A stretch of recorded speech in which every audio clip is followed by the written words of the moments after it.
Bismillahirrahmanirrahim. Assalamu alaikum. I'm your English teacher Miss Rabia here, and I welcome you in the series of all subjects lectures based on single national curriculum from grade 1 to grade 5. This video is about part B to part D of Unit 4, The Pride of Pakistan, from English Book 4. So let's start. Let's start part B. Page 39, Reading and Critical Thinking. Answer these questions. Which gallery told us about martyrs? The Shuhada's gallery told us about martyrs. Second question is, what was displayed in the rebirth of the nation? Answer is, a life-size portraits of the Quaid-e-Azam was displayed in the rebirth of the nation. Last question is, what do you learn by visiting a museum? Answer is, we learn a lot of knowledge and information about history by visiting a museum. अब हमारे पास next question है, read the given mind map about my favourite personality. Favourite personality पे आपको mind map दिया गया है, इसको आप पढ़ें. उससे पहले आपका जानना ज़रूरी है कि माइंड मैप क्या है. Mind map is a way of thinking to create good ideas. We use it to put together our ideas in the form of a diagram. Mind map क्या है? माइंड मैप के ज़रिए हम अच्छे ख्यालात को सोचते हैं. ठीक है, माइंड मैप के ज़रिए से हमारा जो थिंकिंग पावर है वो डेवलप होती है. इससे हमारे माइंड में अच्छे अच्छे आइडियाज़ आते हैं, फिर हम उन आइडियाज़ को लिंक करते हैं और सीक्वेंस के साथ लिखते हैं. ठीक है, एक डायग्राम फॉर्म में ये होता है माइंड मैप. अब इसमें देखिए, ये माइंड मैप है माय फेवरेट पर्सनैलिटी का. ठीक है, मेरी पसंदीदा शख्सियत का. अब जब फेवरेट पर्सनैलिटी होती है तो उस पर्सनैलिटी की लाइफ हिस्ट्री होती है, उसके फादर, उसके पेरेंट्स, उसकी बर्थ वगैरह के बारे में डिटेल इसमें होगी. फिर उसके बाद रीज़न फॉर योर लाइकिंग, फिर आपकी फेवरेट पर्सनैलिटी की कि क्या रीज़न्स थी, क्या किस वजह से आप उसको लाइक करते हैं. फिर करियर की, उनकी क्या क्या कामयाबियाँ थी, क्या क्या उन्होंने हासिल की कामयाबियाँ, कहाँ कहाँ जो है वो किस किस लेवल तक वो पहुँचे. फिर है रीज़न फॉर फेम, कि उनकी मशहूर होने की वजह क्या है. ठीक है, ये हमारे पास एक मुख्तसर सा माइंड मैप है माय फेवरेट पर्सनैलिटी का. अब है make a mind map about your favourite national hero in your notebook. अब आपने अपनी नोटबुक पर फेवरेट जो नेशनल हीरो हैं उनका माइंड मैप बनाना है, और नेशनल हीरो कौन है? कायद-ए-आज़म है. ठीक है, फिर यहाँ पे आप कायद-ए-आज़म लिखेंगे, सिर्फ माइंड मैप आपने बनाना है. तो इसी तरह मिडल में आप कायद-ए-आज़म लिखेंगे national my favourite national hero Quaid-e-Azam. फिर यहाँ पे आप लिखेंगे लाइफ हिस्ट्री.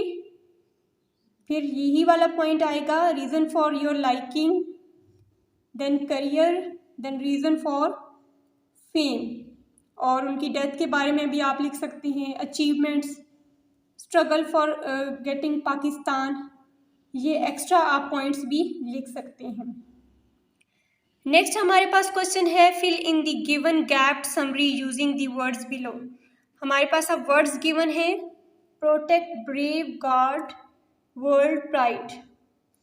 अब इनके ज़रिए से हमने समरी को फिल करना है. Pakistan army is the pride of our country. They are the protectors of the nation. They guard our motherland. There are many great heroes in Pakistan Army. Many brave soldiers have sacrificed their lives for his country, this country. Pakistan Army is among the best armies of the world. ठीक है, ये हमारी summary भी complete होगी. अब हम next question की जानिब बढ़ेंगे. हमारा नेक्स्ट क्वेश्चन क्या है? Read the lesson again and fill in the blanks with correct option. Tashif brought his dash along with him. A. Camera, B. Diary, C. Lunch, D. Storybook. Correct option is B. Diary. Next is the Nishan Haider is the highest dash in Pakistan. A performance award, B military award, C civil award, D academic award. Correct option is military award. Next is on entering the museum, the children saw dash Indian tanks. A 2, B 3, C 4, D 5. Correct option is C 4. Next is there are dash great soldiers from the armed forces who received the Nishan-e-Haidar. A 10, B 11, C 12, D 13. Correct option is B 11. Now analytical reading. Read out the Nishan-e-Haidar holders. Read about the Nishan-e-Haidar holders. Collect information about their personal lives and achievements. Note down information in your notebook. जी, Nishan e Haider holders जो लोग हैं जिनकी pictures हैं आपके सबक में, उन 11 लोगों की आपने इन्फॉर्मेशन कलेक्ट करनी है उनकी पर्सनल लाइफ के बारे में और उनकी जो जो कामयाबियां हैं उस बारे में, और नोटबुक पे आपने लिखना है। ये आपकी एक्टिविटी जो आपको मैं खुद दे रही हूँ परफॉर्म करने के लिए। अगर फिर भी कोई प्रॉब्लम हुई तो फिर मुझे कमेंट बॉक्स में मेंशन कर दीजिएगा, मैं आपको इस पर अलग से वीडियो बना दूँगी। Next is part C, language focus. Read the given words with their meanings. Sacrifice to lay down life for a noble cause. कुर्बानी। Impatient, restless, बेसब्री से। Martyr, a person who sacrificed his life for a noble cause. शहीद। Struggle, to try hard to do or achieve something. कोशिश करना। Sacred, to treat someone with a great respect, to give respect, okay, इज्जत करना। Capture, to take control, कब्जे में ले लेना। Now move on page 41, change in parts of speech. Read the given words and notice how the parts of speech change. ठीक है, parts of speech आपके कौन से हैं? Noun, pronoun, verb, adverb, adjectives, etc. Okay, आप इस activity के लिए पहले हम सफिक्सेस पढ़ लेते हैं। Suffixes ly, Lee, ion, un, ing, ing, etc. are used to convert verbs to nouns and adjectives. ये जो सफिक्सेस हम यूज़ करते हैं वर्ड के एंड पे, कुछ वर्ड्स के एंड पे हम ly यूज़ करते हैं, कुछ वर्ड के एंड पे हम iun, अन इसका मतलब है ये यूज़ करते हैं, कुछ वर्ड्स के एंड पे हम ing ऐड कर देते हैं। तो ये सारे क्या करते हैं? वर्ब को नाउन और एडजेक्टिव में चेंज कर देते हैं ये सफिक्सेस। ओके, अब हमने क्या करना है? Read the given words and notice how the parts of speech change. Part of speech change कैसे होते हैं ये नोटिस हमने लेना है। नाउन, हमारे पास नाउन क्या है? प्लेयर, खिलाड़ी। प्लेयर क्या है? नाउन है। अब इस प्लेयर का वर्ब क्या होगा? प्लेड, खेलना, खेला। और एडजेक्टिव क्या होगा? Playful. Next is sadness. Sadness is a noun और इसका वर्ब क्या है? सैडन। और एडजेक्टिव क्या होगा? सैड। फिर है हमारे पास कोऑपरेशन और इसका वर्ब है कोऑपरेट और एडजेक्टिव है कोऑपरेटिव। ठीक है, क्या है? वर्ब के साथ देखें ये शन, नेस लगाने से ये नाउन में चेंज हो गया। नेक्स्ट है complete the given table by writing the different forms of each given word. अब हमारे पास वर्ब है एडमायर, उसके एंड पे हम TION, ई को काट के A और TION लिखेंगे तो एडमायरेशन बन जाएगा और इसका एडजेक्टिव क्या है? एडमायरेबल। फिर हमें अब नाउन गिवन है सिलेक्शन और इसका वर्ब है सिलेक्ट और एडजेक्टिव होगा इसका सिलेक्टिव। फिर हमारे पास नाउन है ब्यूटीफुल एडजेक्टिव उन्होंने दिया हुआ है, इसका नाउन होगा ब्यूटी और वर्ब होगा beautify. Now synonyms and antonyms. Synonyms यानी कि अल्फाज मुतरादिफ और एंटोनिम्स यानी कि अल्फाज मुतजाद, जिद, अल्फाज अज़दाद।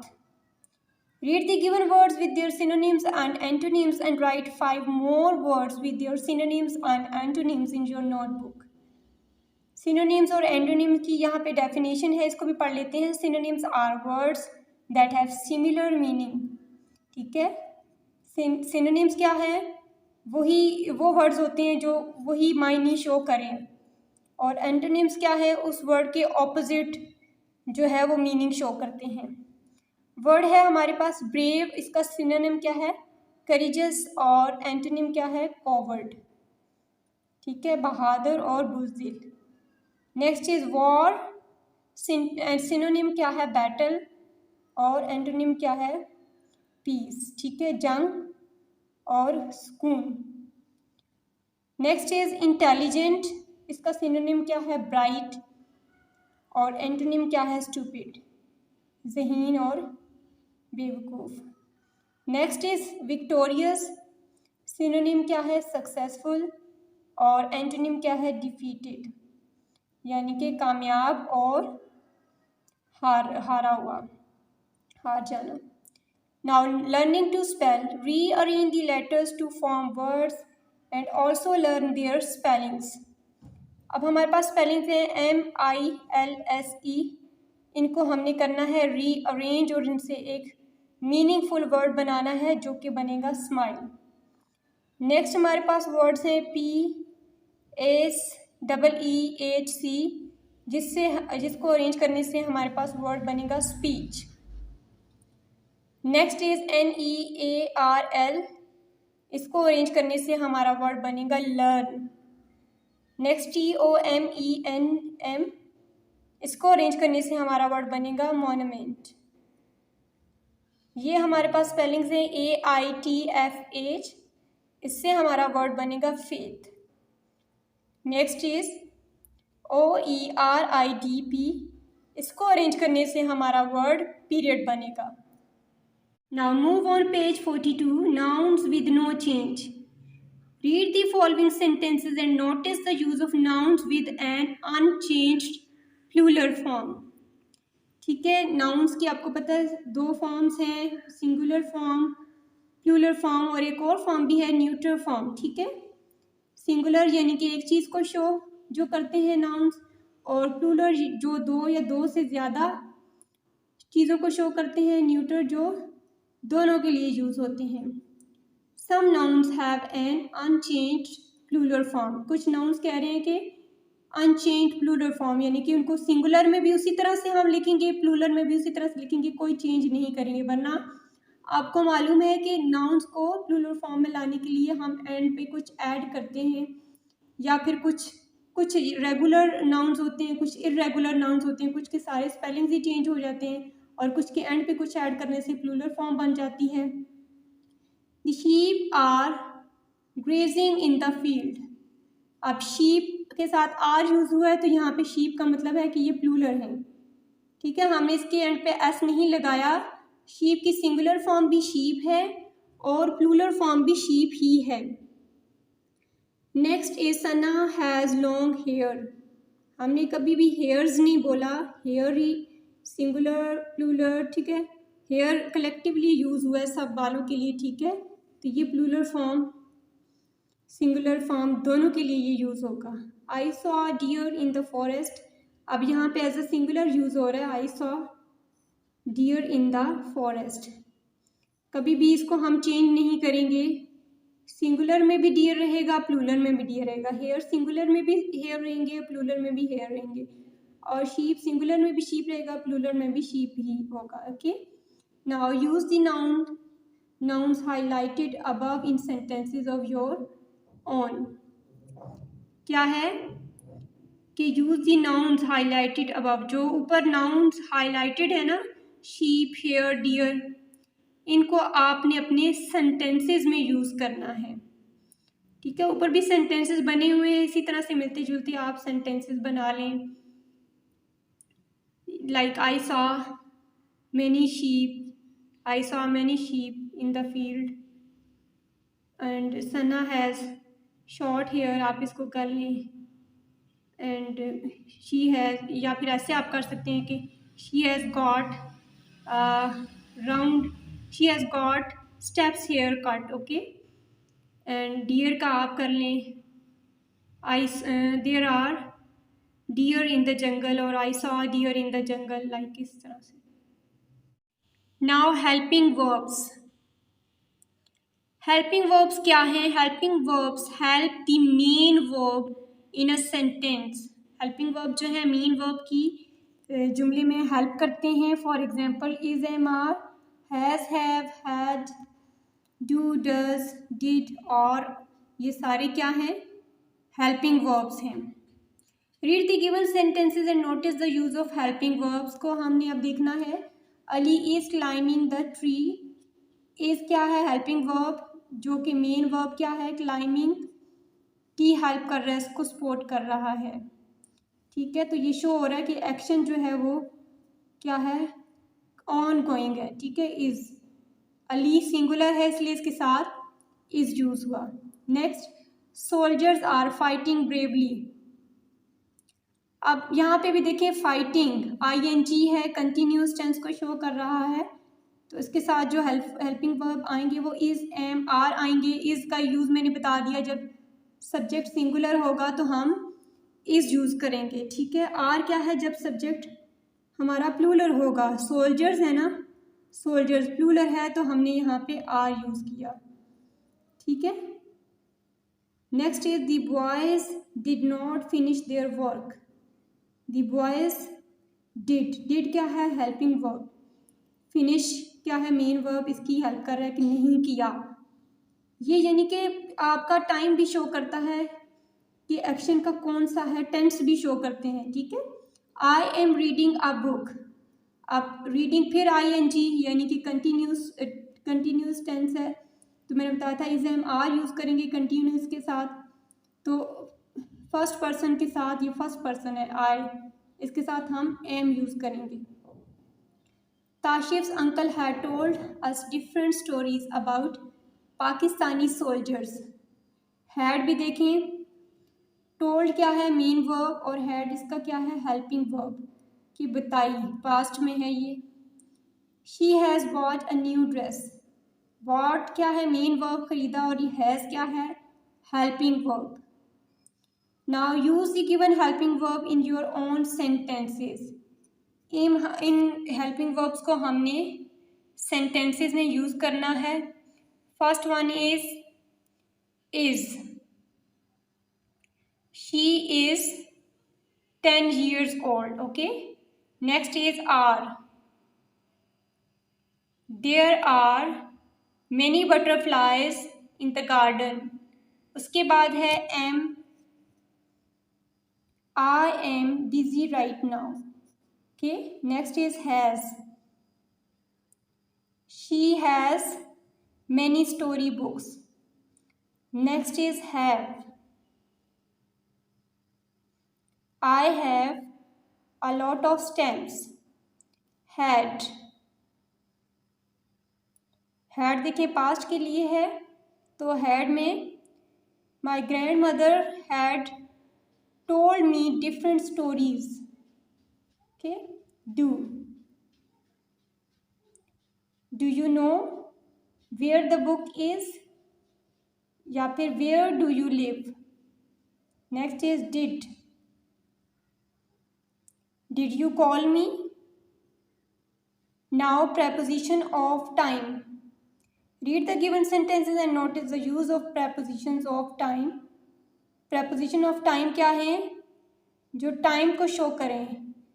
ठीक है, introduce time. For example a date, days of the week, जिसमें डेट होगी या दिनों के नाम शो हो रहे होंगे। ठीक है, उनके साथ जो preposition यूज़ होगी वो preposition of time होगी। जैसा कि we have lunch at noon. Noon क्या है?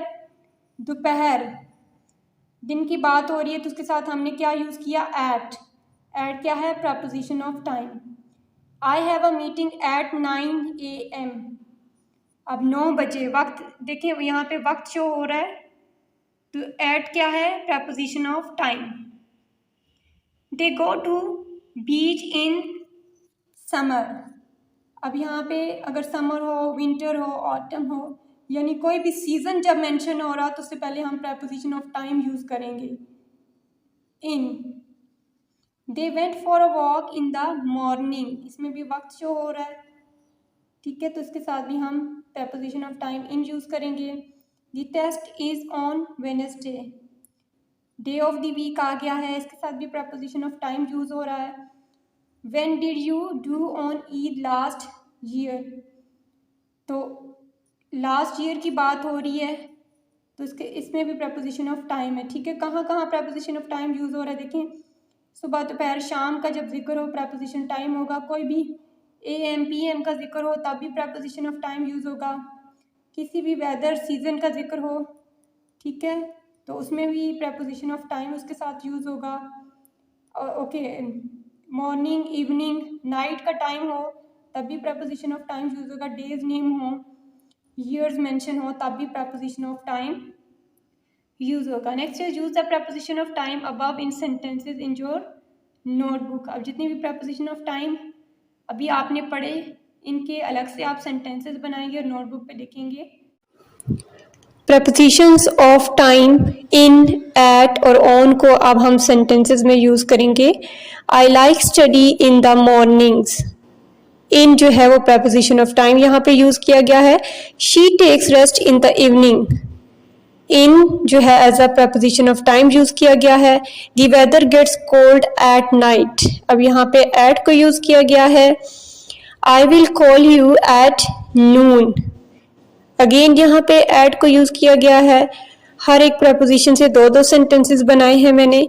I will see you on Monday morning, on से ये सेंटेंस बनाया है। We will have a party on Friday, okay, ये सेंटेंसेस हैं हमारे। Now move on page 43, degrees of regular adjectives. Regular adjectives की जो डिग्रीज हैं इसके बारे में अब हम पढ़ेंगे। Regular adjectives take er and est to make comparative and superlative adjectives। कह रहे हैं कि जो हमारे रेगुलर एडजेक्टिव्स हैं उनके एंड पे जब er लगाते हैं और est ऐड करते हैं तो हम इससे कंपैरेटिव और सुपरलेटिव डिग्रीज, एडजेक्टिव की डिग्रीज जो है वो करते हैं, बनाते हैं। Comparative adjectives compare two things using than. Comparative adjective क्या होते हैं, दो चीज़ों को कंपेयर किया जाता है, देन को यूज़ किया जाता है। जबकि सुपरलेटिव डिग्री में क्या है, दो या दो से ज़्यादा चीज़ों को कंपेयर किया जाता है। अब हम इसकी डिग्रीज देख लेते हैं, पॉजिटिव, कंपैरेटिव और सुपरलेटिव। कंपैरेटिव क्या है, दो चीज़ों का कंपैरिजन किया जाता है इसमें और देन यूज़ किया जाता है, और सुपरलेटिव में दो से ज़्यादा चीज़ों का कंपैरिजन किया जाता है। अब हमारे पास एडजेक्टिव है हैवी, इसका कंपैरेटिव क्या है, हैवियर। IER हमने ऐड लगाया तो ये कंपैरेटिव डिग्री हो गई, और IEST यूज़ करने से इसकी सुपरलेटिव डिग्री जो है हैवीएस्ट बन जाएगी। फिर है हमारे पास एडजेक्टिव लार्ज, ER यूज़ करने से लार्जर और EST ऐड करने से लार्जेस्ट, इसकी सुपरलेटिव डिग्री बन जाएगी। फिर हमारे पास है लकी, इसके एंड पे IER यूज़ करने से कंपैरेटिव डिग्री लकियर बन जाएगी, और IEST ऐड करने से सुपरलेटिव डिग्री लकीएस्ट बन जाएगी। फिर हमारे पास है ओल्ड, ER ऐड करने से ओल्डर कंपैरेटिव डिग्री हो जाएगी, और EST ऐड करने से सुपरलेटिव डिग्री ओल्डेस्ट बन जाएगी। अब हमारे पास नेक्स्ट एक्टिविटी है right P for positive adjective, C for comparative adjectives and S for a superlative adjective in the boxes given below. अब देखिए हमने जो ये डिग्री है एडजेक्टिव की उसके बॉक्स में हमने उसका फर्स्ट जो है वो लेटर लिखना है। अब बिगेस्ट कौन सी डिग्री है? सुपरलेटिव है, तो सुपरलेटिव के लिए हमने एस लिखना है, इसलिए एस लिखा। फिर है स्मॉलर, स्मॉलर क्या है? कंपैरेटिव डिग्री है। थिन क्या है? पॉजिटिव डिग्री है। बिगर कंपैरेटिव डिग्री है। सॉफ्टर कंपैरेटिव डिग्री है। Smart positive, dark positive degree, greatest smaller degree, busiest smaller degree, और वाइल्ड जो है वो positive degree. Next is make sentences with the given adjectives. Lovely. She was looking very lovely on my birthday party. Next is smaller. Her bag is smaller than mine. Allama Iqbal is our greatest poet. Okay. Now capitalization. Read the given sentences and notice the use of capital letters. ठीक है, capital letters का use कहाँ कहाँ होता है? Name of holidays, special events, और group starts with capital letters. अब holidays के नेम जो हैं, जिन जिन दिनों में हमें छुट्टी होती है वो कैपिटल लेटर से स्टार्ट होते हैं। स्पेशल इवेंट जो है वो कैपिटल लेटर से स्टार्ट होते हैं, और ग्रुप। अब हम ज़रा इन सेंटेंसेस को पढ़ लेते हैं, फिर हमें और ज़्यादा समझ आ जाएगी। Independence day of Pakistan is celebrated on 14 August. Independence में देखें ये सेंटेंस के स्टार्ट में है, इसलिए आई कैपिटल। आप इंडिपेंडेंस है या इंडिपेंडेंस डे है, स्पेशल डे है, तो इसके डे के साथ ये full as a noun use होगा, इंडिपेंडेंस डे। तो इस डे के साथ कैपिटल देखें डी आ रहा है। फिर ऑगस्ट, ऑगस्ट के साथ भी कैपिटल है, वैसे भी ये मंथ नेम है तो इधर कैपिटल ही आएगा। देखें मेन चीज़ है ये day. Next Pakistanis are brave people.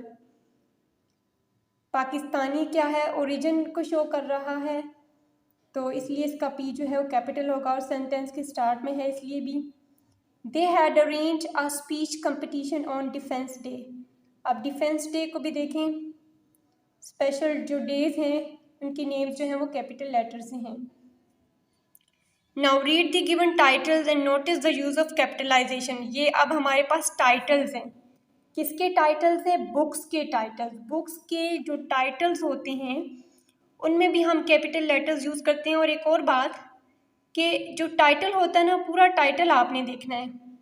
जैसे English text book for grade 5, तो पूरे टाइटल में जितने भी मेन नाउन होते हैं ना वो कैपिटल लेटर्स से होंगे। ठीक है, जैसे इंग्लिश मेन नाउन है, इंग्लिश का ई कैपिटल, टेक्स्ट बुक का टी कैपिटल, और ग्रेड का जी कैपिटल। ठीक है ना, जैसे प्रपोजिशन और आर्टिकल्स हैं उनका कैपिटल नहीं होगा, बाकी सारे कैपिटल लेटर से होंगे।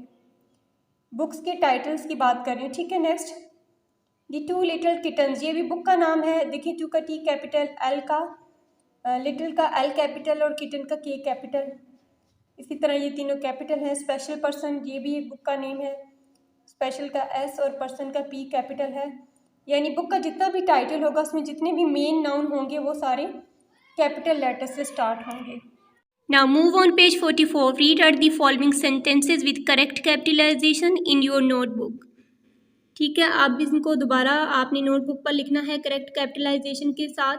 ताशिफ इज़ रीडिंग अ बुक, ताशिफ का टी कैपिटल, बुक का नेम अब यहाँ पे आ गया तो रूल के मुताबिक हाउ का एच कैपिटल, कीप का के कैपिटल, और अर्थ का ई कैपिटल, और एस सेव का एस कैपिटल होगा।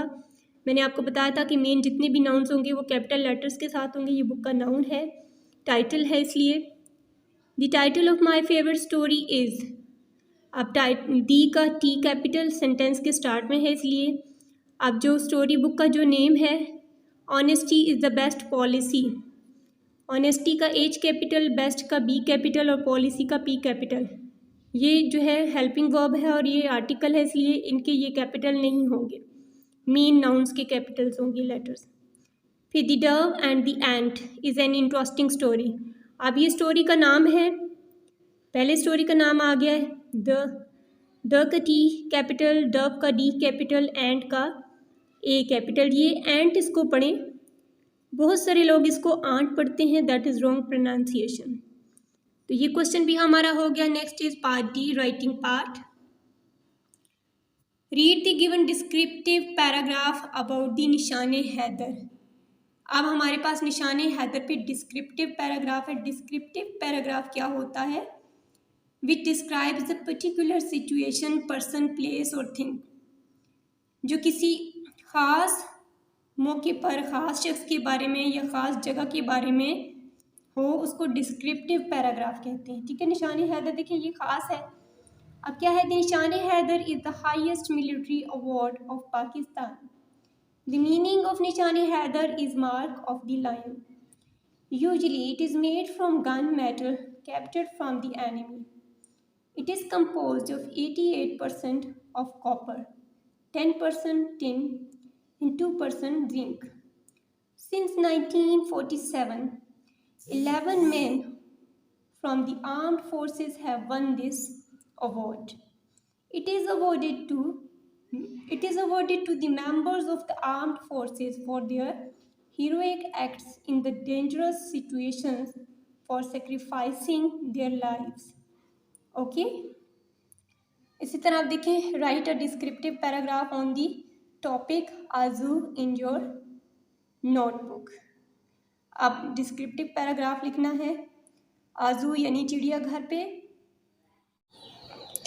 The zoo is a place where children as well as adults learn a lot about the animals and birds who live. It is a good way to learn new things about the other inhabitants of the world. Adults and children can get a closer look at the nature.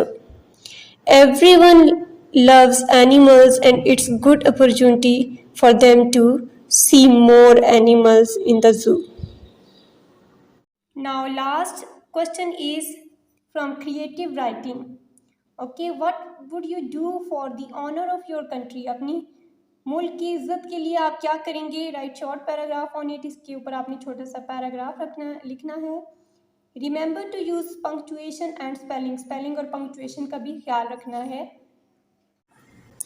I will do everything which is possible for the honor of my country. I will keep the environment clean. I will try to be a good citizen by following the rules and regulations. I will be nice and helpful for the tourists visiting the country. I will stop littering around. I will help and support to the children in their education, inshallah.